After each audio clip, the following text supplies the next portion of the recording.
កាដល់សងសាកំសត់លឺសំលេងភ្លេងឃុំរោព្រលឹងកាយវាយរៀមបងសែនរុនធុន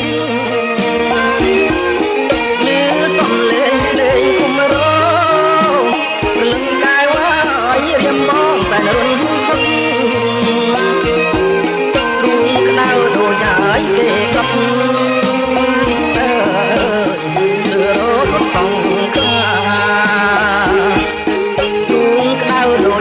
គេដុតគឺរលត់សងខាអូនសប្បាយចិត្តខ្លាំងណាស់ព្រលឹងកាយវាយនឹងសំផ្ទះកាស្លាអូនសប្បាយចិត្តខ្លាំងណាស់ព្រលឹងកាយវាយប្រឹងសំផ្ទះកាស្លាពួកឯងស្រីគ្មានណាយមេត្តា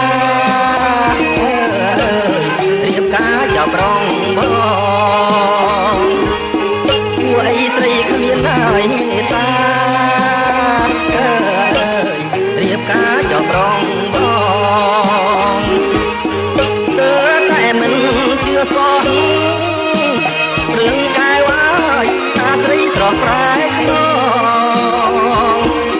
ស្ទើរតែមិនជឿសោះរឿងកាយវាយអាស្រីស្រស់ប្រែស្រីចង់ផ្ដាច់ហើយចំណងអើយពួក5 6ម៉ាត់មកស្រីចង់ផ្ដាច់ហើយចំណងអើយពួក5 6ម៉ាត់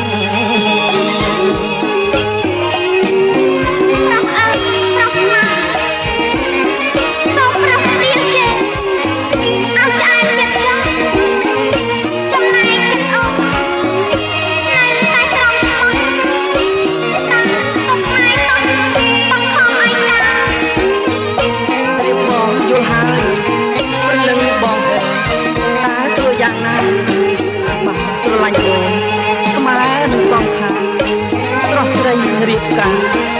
បញ្ឈីបងទៀត